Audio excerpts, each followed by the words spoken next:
jumpa lagi dengan saya Desi Indradianingsih, mahasiswi semester 4 Dharma Carya A, Sekolah Tinggi Agama Buddha Negeri Sriwijaya, Tangerang, Banten. Pada kesempatan kali ini, saya akan menyampaikan mengenai agama Buddha kelas 11 semester genap, yaitu memahami pengetahuan tentang berbagai fenomena dan kejadian berdasarkan proses kerja hukum-hukum kebenaran. Materi kali ini kita akan membahas tentang 4 kebenaran hukum mulia, jenis nibbana, jalan mulia berunsur 8, kama, sebab munculnya kama, jenis-jenis kama, tumimba lahir, 3 corak kehidupan, dan paticcasamuppada. Maka dari itu, saya berharap semoga anak-anak dapat memperhatikan dengan seksama ya. Nanti akan ada latihan soal yang akan saya berikan pada akhir maupun pertengahan pembelajaran. Selamat belajar!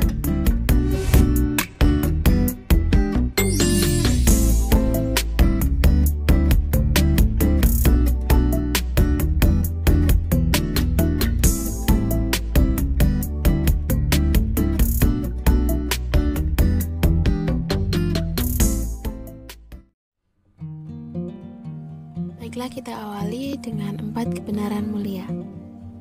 4 kebenaran mulia meliputi kebenaran mulia tentang adanya penderitaan atau duka, kebenaran mulia tentang penyebab penderitaan, kebenaran mulia tentang lenyapnya penderitaan, dan kebenaran mulia tentang jalan menuju lenyapnya penderitaan. Kebenaran mulia tentang adanya penderitaan dalam agama Buddha, duka diartikan sebagai sebuah penderitaan. Dengan kata lain, duka terjadi karena manusia masih bersifat subjektif dalam memandang realitas segala sesuatu, yaitu perubahan. Kemudian, kebenaran mulia tentang penyebab penderitaan. Akar dari penderitaan yaitu merasa tidak puas. Dalam konteks Buddhis dinamakan dengan tanha. Tanha adalah nafsu keinginan yang melekat. Melekat artinya jika tidak mendapatkan, maka akan menderita.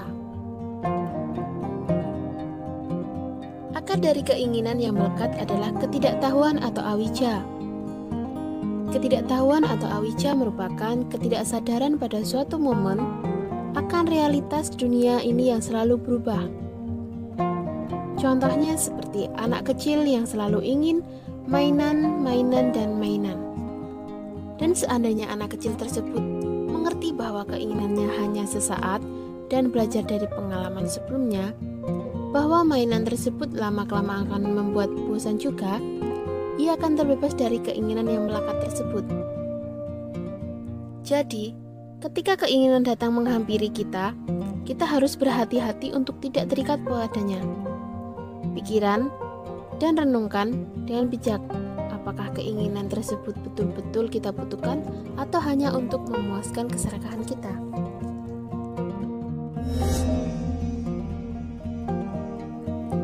Selanjutnya, kebenaran mulia tentang lenyapnya penderitaan.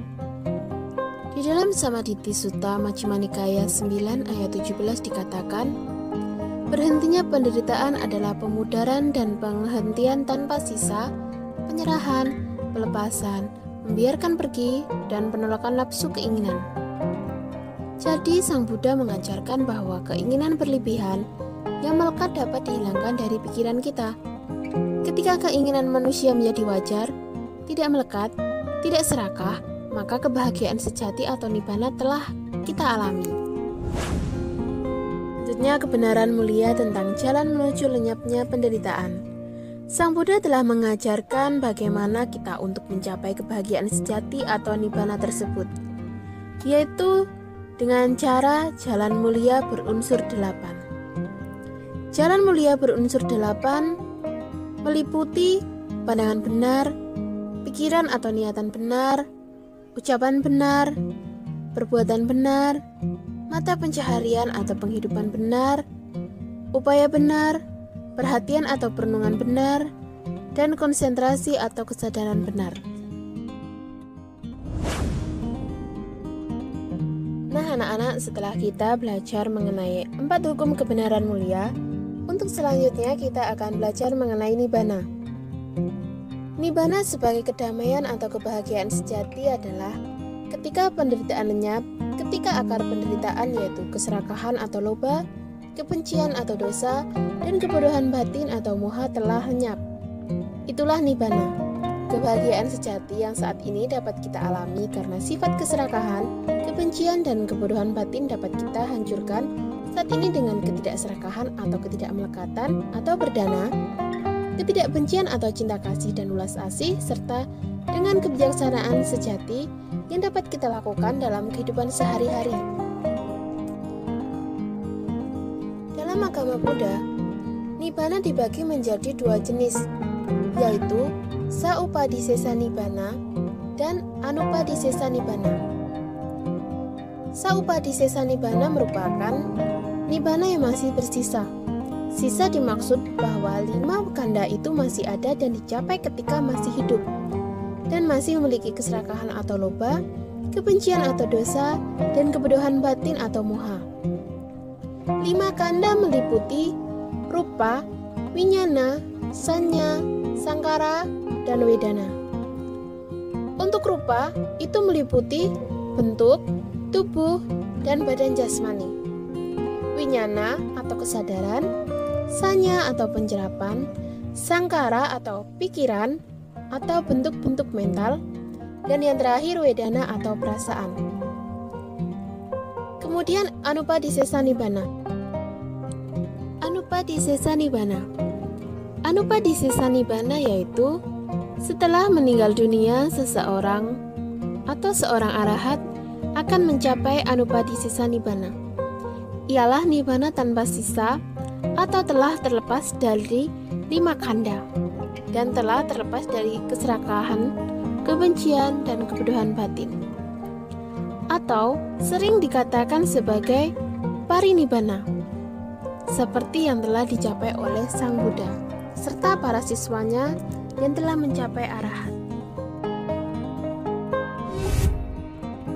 Untuk selanjutnya, setelah kita belajar mengenai Nibbana dan 2 jenis Nibbana, akan kita lanjutkan dengan belajar jalan mulia berunsur 8. Seperti yang telah saya katakan tadi, jalan mulia berunsur 8 meliputi pengertian benar sama diti, pikiran benar sama sangkapa, ucapan benar sama wajah, perbuatan benar sama kamanta, pencaharian benar sama ajiwa, daya upaya benar sama wayama, perhatian benar sama sati, dan yang terakhir konsentrasi benar sama samadhi.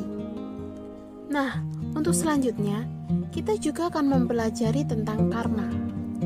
Karma atau kama dalam agama Buddha. Dalam agama Buddha, kama merupakan perbuatan yang dilakukan oleh jasmani, perkataan, dan pikiran yang baik maupun yang jahat. Kemudian, keadaan yang menghasilkan perbuatan juga disebut dengan kama. Untuk kama juga disebabkan atau muncul karena adanya kebodohan batin. Sebab dari kama ini adalah awija atau ketidaktahuan tentang 4 kebenaran mulia atau ketidaktahuan mengenai Cattari Arya Sacani. Karena itu kebodohan merupakan sebab kelahiran dan kematian. Pengetahuan wija tentang kebenaran mulia berakibat berhentinya proses kelahiran dan kematian ini. Pengertian kama atau karma dalam agama Buddha serta sebab munculnya karma. Selanjutnya kita akan mengetahui apa itu jenis-jenis karma. Ada berapa jenis-jenis karma? Nah, dalam hal ini jenis-jenis karma dibedakan menjadi 4. Yang pertama, karma menurut sifat bekerjanya atau kicca catuka. Karma menurut sifat bekerjanya atau kicca catuka meliputi janaka karma atau karma penghasil, upatambaka karma atau karma pendorong, upapilaka karma atau karma penekan, dan upagataka karma atau karma pemotong. Untuk selanjutnya, karma menurut sifat hasilnya atau pakadana pariyaya catuka meliputi garuka karma atau karma yang berat, Asana kama atau kama yang dilakukan sebelum ajalnya tiba, Acirana kama atau kama kebiasaan, kata kama atau kama lampau. Sedangkan kama menurut jangka waktunya atau pakakala catuka meliputi 4 tahap atau 4 jenis, yaitu Tita Dhamma Wedaniya Kama atau hasil kama di kehidupan saat ini, Upaca Wedaniya Kama atau hasil kama di kehidupan yang akan datang, Apara-para Wedaniya Kama atau hasil kama di kehidupan yang akan datang secara berturut-turut, dan Ahosi Kama atau kama yang tidak menimbulkan hasil. Kemudian kama menurut kedudukannya atau pakatana catuka meliputi akusala kama, kama wacara kusala kama, rupa wacara kusala kama, dan arupa wacara kusala kama. Dalam agama Buddha juga membahas tentang tumimba lahir atau punarbawa, yaitu suatu penerusan proses dari nama dan rupa. Dalam hal ini, cara-cara bertumimba lahir dalam agama Buddha dibedakan menjadi 4 jenis. Yang pertama ada jala puja yoni atau lahir dari kandungan, seperti halnya manusia, kambing, kucing, anjing, serta binatang-binatang yang lainnya.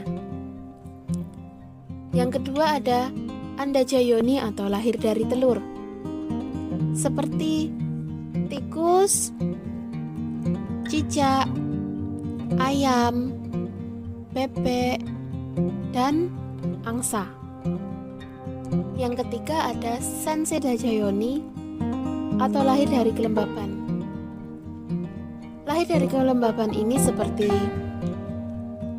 nyamuk dan binatang-binatang yang memerlukan tempat yang hangat namun sedikit berair. Dan selanjutnya yang keempat ada opapatika yoni atau lahir secara spontan langsung membesar, seperti makhluk dewa dan makhluk peta atau naraka. Pembelajaran pada hari ini akan kita lanjutkan. Yang selanjutnya ada tilakana. Hukum tilakana termasuk hukum kebenaran mutlak. Artinya bahwa hukum ini berlaku di mana-mana dan terjadi di setiap waktu, tidak terikat oleh waktu dan tempat. Hukum tilakana ini mengacu pada 3 corak kehidupan yang pasti terjadi dan terdapat pada segala sesuatu yang berkondisi. 3 corak kehidupan yang pertama ada Sabya Sangkara Anicca atau ketidakkekalan atau perubahan, yaitu segala sesuatu dalam alam semesta yang terjadi. Perpaduan unsur-unsur adalah tidak kekal. Yang kedua, Sabya Sangkara Dukkha atau tidak memuaskan atau penderitaan, yaitu segala sesuatu yang tidak kekal tersebut sesungguhnya tidak memuaskan dan oleh karena itu merupakan penderitaan atau dukkha, karena tidak bisa menerima perubahan yang terjadi. Itulah dukkha.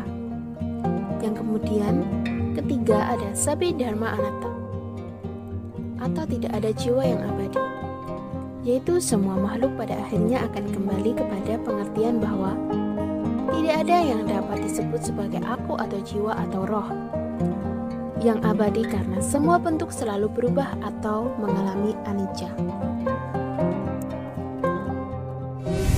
Nah anak-anak, sekarang kita telah sampai pada materi terakhir yaitu Paticca Samuppada. Paticca berarti disebabkan oleh atau bergantung pada, sedangkan Samuppada berarti timbul atau asal. Paticca Samuppada menguraikan sebab musabab tumimba lahir dan penderitaan, tapi sama sekali bermaksud menerangkan evolusi dunia. Dalam hal ini, Paticca Samuppada meliputi 12 mata rantai atau 12 nidana. 12 nidana atau 12 mata rantai. Awicca Pacaya Sangkara. Dengan adanya awicca atau kebodohan batin, maka muncullah sangkara atau bentuk-bentuk karma. Sangkara Pacaya Winyanang. Dengan adanya sangkara atau bentuk-bentuk karma, maka maka muncullah winyana atau kesadaran. Winyana pacaya nama rupa.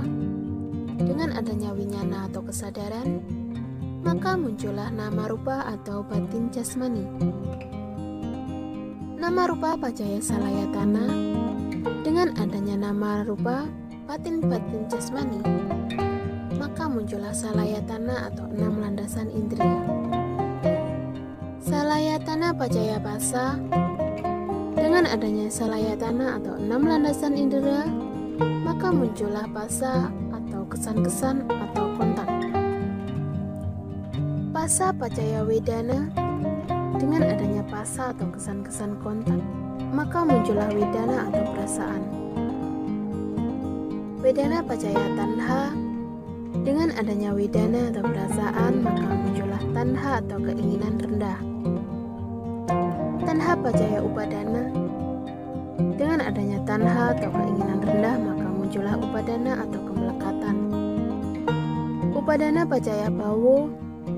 Dengan adanya upadana atau kemelekatan, maka muncullah bawa atau penjadian. Bawa pacaya jati.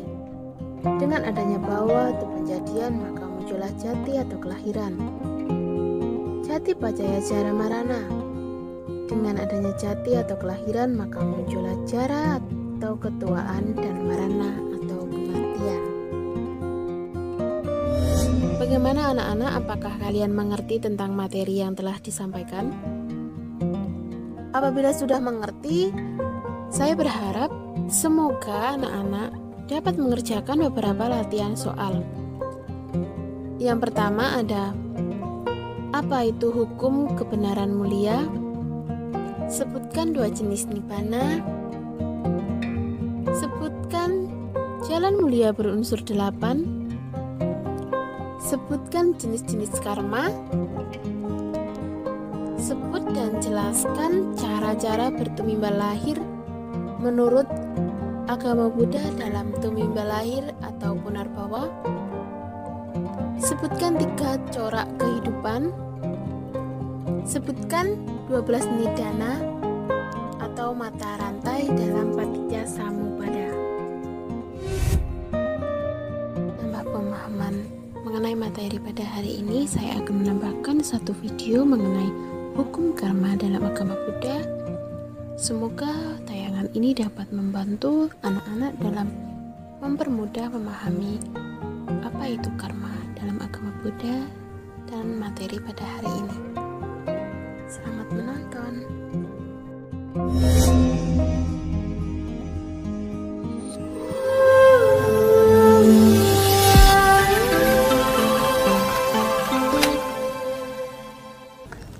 Saudara-saudara yang berbahagia, sebagai umat Buddha tentu saja ketika kita mendengar istilah karma, kita sudah sangat familiar sekali. Bahkan seringkali kita mendengar penjelasan tentang karma dalam agama Buddha. Namun di kalangan masyarakat, bahkan di kalangan sebagian umat Buddha, kita juga menjumpai banyak sekali kekeliruan dan kesalahpahaman tentang karma. Ada yang bilang bahwa karma adalah takdir, atau karma adalah musibah yang besar. Seperti misalnya, ketika seseorang sedang berhadapan pada masalah yang besar, atau sedang menghadapi penderitaan yang bertubi-tubi, maka seseorang akan dengan mudahnya mengatakan, ini adalah karma yang harus saya terima. Atau seseorang mungkin saja mengancam orang lain, kamu pasti akan menerima karmamu sendiri. Tentu saja definisi karma yang seperti ini bukanlah definisi karma dalam pandangan agama Buddha. Karena dalam pandangan agama Buddha, karma berarti adalah perbuatan. Lebih spesifiknya adalah perbuatan yang didasari dengan kehendak. Oleh sebab itu Sang Buddha berkata, Cetanahang bhikkhave kammang vadami, cetayitva kamang karoti, kayena wacaya manasa. Cetanahang bhikkhave kamang vadami. Oh para bhikkhu, apa yang saya sebut sebagai karma adalah cetana, kehendak. Jadi setiap perbuatan yang didasari dengan kehendak, maka perbuatan tersebut disebut sebagai karma. Saudara-saudara sekalian, ketika berbicara tentang karma, tentu saja hukum karma atau teori tentang karma ini bukanlah murni ajaran Sang Buddha. Karena pada waktu itu di India, di abad ke-6 sebelum Masehi, banyak sekali guru-guru spiritual yang juga mengajarkan ajaran tentang karma. Namun definisi karma menurut mereka berbeda dengan definisi yang ada di dalam pandangan agama Buddha. Karma dalam pandangan mereka ada yang mengatakan bahwa segala sesuatu yang terjadi di bumi ini sudah sepenuhnya tergantung pada karma masa lampau, yang disebut sebagai Pubbe Kata Hetuwada. Kemudian ada juga yang menganggap bahwa segala perbuatan baik didasari dengan kehendak ataupun tidak, mereka semua adalah karma yang pada suatu hari nanti akan menghasilkan akibat. Kemudian ada juga orang-orang yang menolak tentang teori karma ini. Mereka disebut sebagai nihilis atau orang-orang yang menolak tentang perbuatan baik maupun buruk. Mereka disebut sebagai Akiryawada. Mereka bukan hanya menolak tentang hukum karma, tapi mereka juga menolak tentang perbuatan baik, perbuatan buruk. Mereka tidak percaya bahwa kebaikan itu ada dan keburukan itu ada. Apa yang dilakukan seseorang di muka bumi ini hanyalah aktivitas yang tidak akan menghasilkan akibat baik ataupun buruk di kemudian hari nanti. Saudara-saudara sekalian, di dalam pandangan agama Buddha, karma adalah perbuatan yang didasari dengan kehendak. Kalau sebuah perbuatan itu dilakukan tanpa didasari dengan kehendak, maka perbuatan tersebut bukanlah karma. Pada suatu ketika terdapat seorang biku yang tanpa sengaja berjalan menginjak-injak semut. Kemudian ada seorang perumah tangga yang melaporkannya kepada Sang Buddha bahwa biku tersebut sudah melakukan kejahatan. Lantas Sang Buddha membantahnya karena biku tersebut hanya berjalan tanpa ada niat untuk membunuh semut-semut tersebut. Jadi perbuatan yang dilakukan oleh biku tersebut bukanlah perbuatan buruk, karena dilakukan tanpa adanya unsur kehendak. Cerita ini membuktikan bahwa karma atau perbuatan dalam agama Buddha itu harus didasari dengan kehendak. Kalau tanpa didasari dengan kehendak, itu bukanlah karma. Itu tidak akan menghasilkan akibat di kemudian hari nanti. Saudara-saudara sekalian, Sang Buddha mengibaratkan karma ibarat seperti menabur sebuah benih. Seperti halnya benih yang ia tabur, maka demikian pula buah yang akan ia petiknya. Yadi sang wapete bijang, tadi sang harate palang. Para pelaku kebaikan akan memetik kebaikan pula, dan para pelaku kejahatan akan memetik keburukan. Kalyana kari kalyanang, papakari cepapakang. Jadi apa yang seseorang lakukan pada akhirnya akan menghasilkan akibat apabila perbuatan tersebut didasari dengan kehendak. Perbuatan-perbuatan buruk tentu saja akan menghasilkan akibat-akibat yang buruk. Perbuatan-perbuatan yang baik akan menghasilkan akibat-akibat yang baik pula. Saudara-saudara sekalian, pemahaman tentang karma ini cukup penting dan sangat penting di dalam membentuk kehidupan bermasyarakat yang bermoral. Tanpa adanya pengertian tentang hukum karma ini, orang-orang akan dengan mudahnya melakukan kejahatan karena mereka menganggap sesungguhnya tidak ada kebaikan dan kejahatan. Apa yang mereka lakukan hanyalah untuk kesenangan mereka saja. Mereka tidak peduli apakah perbuatan itu akan menghasilkan akibat atau tidak. Dan ini sangat berbahaya. Oleh sebab itu, pemahaman tentang karma ini sangat membantu sekali di dalam membentuk pribadi yang bermoral. Karena ketika seseorang paham tentang hukum karma dan mereka mempercayai bahwa apa yang dilakukan akan menghasilkan akibat di kemudian hari nanti, maka orang tersebut akan lebih berhati-hati di dalam menjaga perbuatan, ucapan, dan pikirannya. Apa yang seseorang lakukan akan lebih terkendali karena mereka akan berpikir bahwa perbuatan-perbuatan yang baik akan menghasilkan akibat yang baik, dan perbuatan-perbuatan yang buruk akan menghasilkan akibat-akibat yang buruk. Karena mereka hanya menginginkan akibat-akibat yang baik, maka mereka akan berusaha untuk senantiasa melakukan kebaikan dan menghindari segala bentuk kejahatan. Saudara-saudara sekalian, di dalam pandangan agama Buddha, keyakinan terhadap hukum karma ini disebut sebagai kama sakata. Jadi seseorang percaya bahwa hukum karma itu ada dan hukum karma itu berlaku bagi siapapun, baik mereka yang mempercayai hukum karma maupun tidak. Apapun perbuatan yang orang-orang lakukan, entah itu orang percaya atau tidak tentang hukum karma, perbuatan tersebut akan menghasilkan akibat.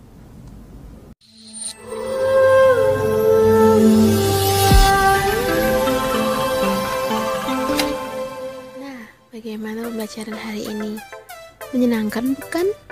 Semoga pemaparan materi pada hari ini dapat membawa manfaat bagi anak-anak untuk memperdalam ilmu agama Buddha dan terus semangat dalam mempelajari agama Buddha.